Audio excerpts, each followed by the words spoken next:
Ignition sequence starts. 6, 5, 4, 3, 2, 1, 0. Liftoff. We have a liftoff.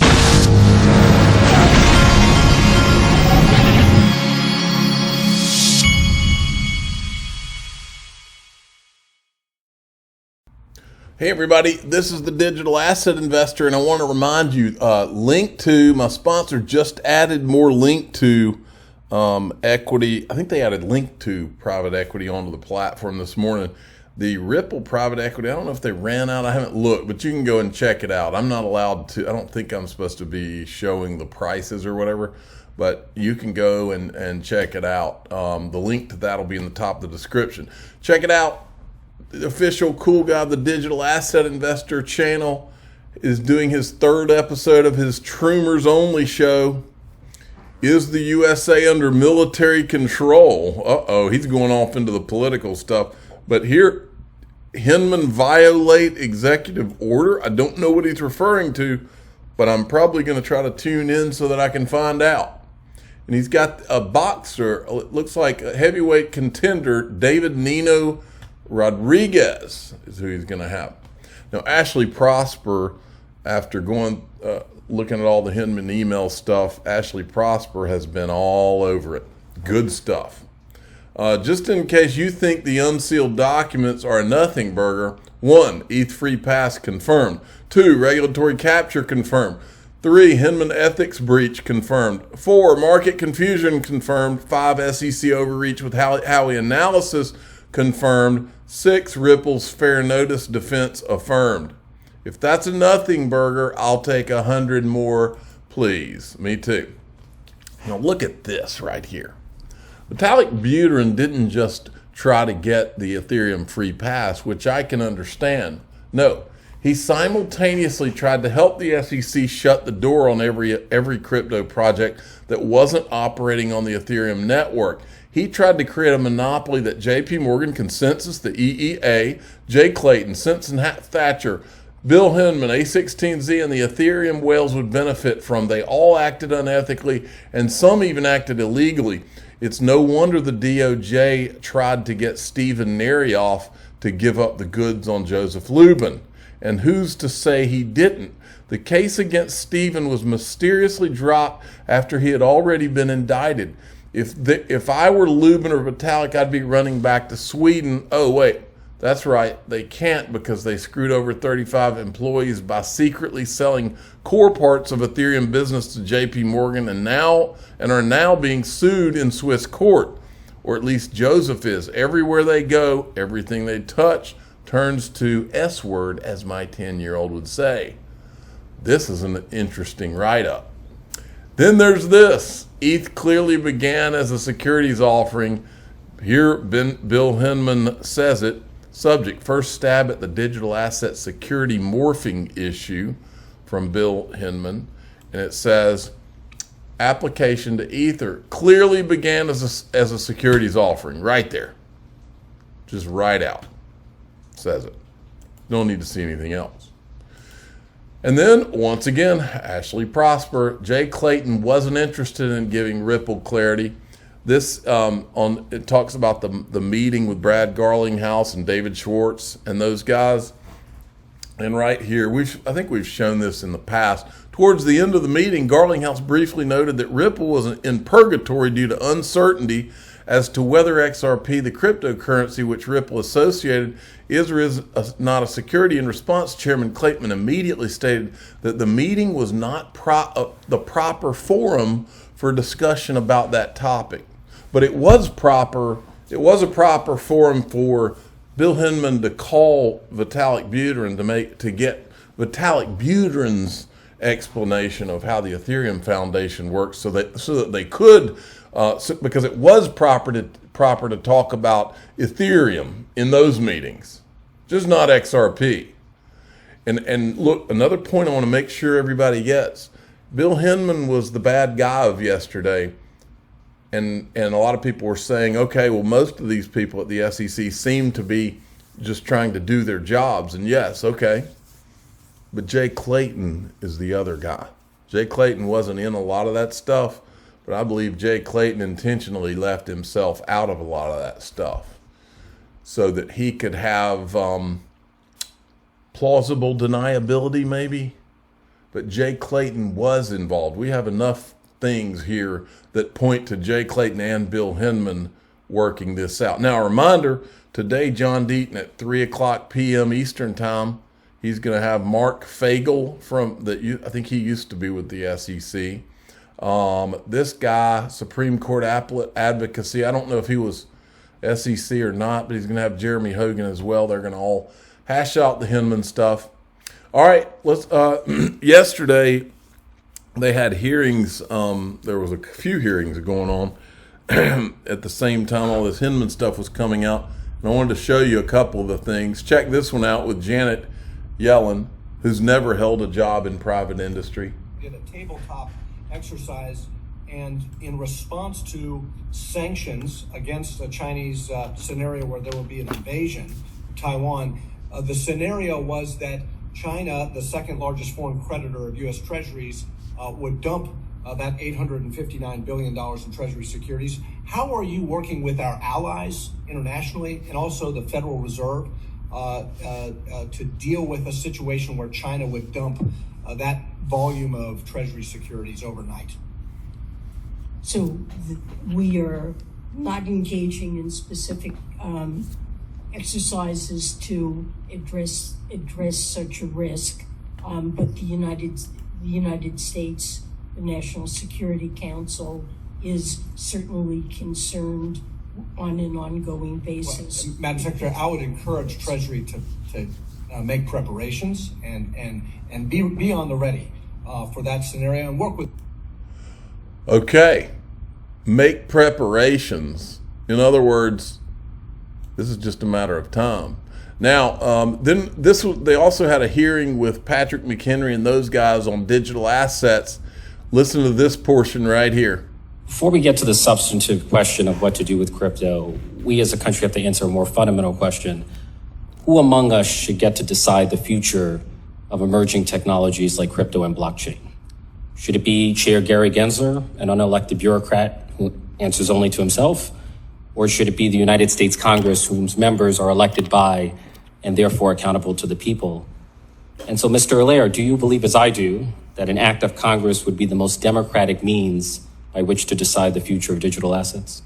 Thank you for the question, Congressman Torres.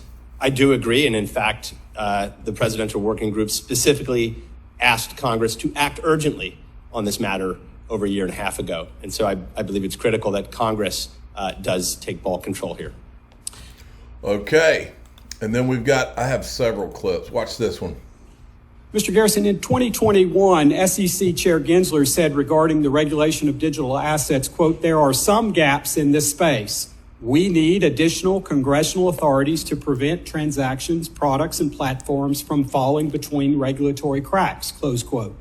He now says the securities laws are clear, that he doesn't need additional authority from Congress. Mr. Garrison, do you agree with Chair Gensler version 1, who we might call Dr. Jekyll, that he needs more authority from Congress to regulate crypto? Or do you agree with Chair Gensler version 2, Mr. Hyde, that the federal security laws are 100% clear and no relief is necessary to regulate digital asset securities and crypto platforms seeking to support them? I'm not sure that I agree with either version. I believe the SEC has authority to regulate digital assets that are sold pursuant to investment contracts in a clearer way than they have. But I do also disagree that the securities law's application to the sale of digital assets is certainly not clear. And that guy's Coy Garrison. He was senior advisor to Bill Hinman right before the Ethereum free pass speech. Then we've got this Binance hearing, SEC versus Binance hearing. Judge does not enter SEC's request to freeze the assets and encourages them to try and come to an agreed compromise. So they kind of rejected the SEC. Then we have this. Mr. Huber sent this out, and he's laughing. Galaxy Digital moving out of the U.S. amid regulatory uncertainty. I'll bet you dimes to donuts they are. Let me see what else I had here. There was a picture of Brad Garlinghouse going around. And then we had this. I wanted to show you this.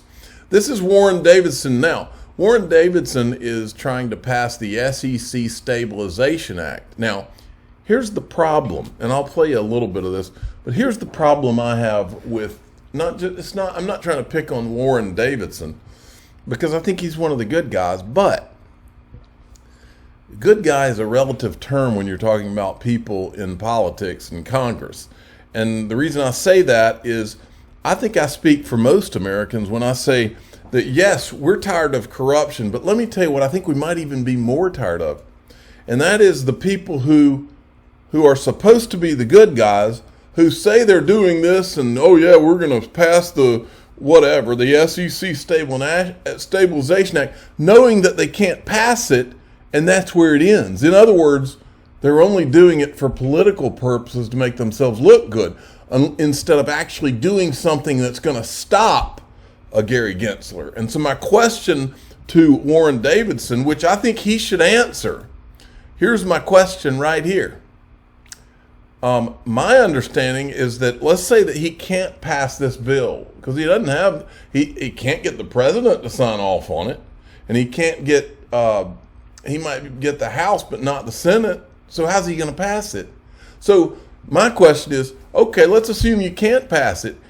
My understanding is that these guys can defund the SEC's activities in crypto or defund them altogether. Is he willing to do that? Because that would be an actual thing that's going to stop Gary Gensler, okay? If he can't spend money on enforcing crypto-related regulation, that would stop him. Is Warren Davidson just talking about a bill that he knows won't pass? Or is he actually willing to man up and do something that actually stops Gary Gensler? That's my question, because I am sick of watching all of this stuff. Okay, I want to show you this to end the show here. This is something that I believe was missed yesterday, and this lady caught it right here. I was looking through yesterday, and there was in all those documents that dumped yesterday, there was a David Schwartz deposition. I believe it was David Schwartz deposition. And there was this line of questioning where he was being asked about, well, if you look, what he's talking about, when I was reading it, I was sitting there going, well, they're talking about Jed McCaleb right there, because it's a short name. Like, look at the word Rand, that's 3 letters.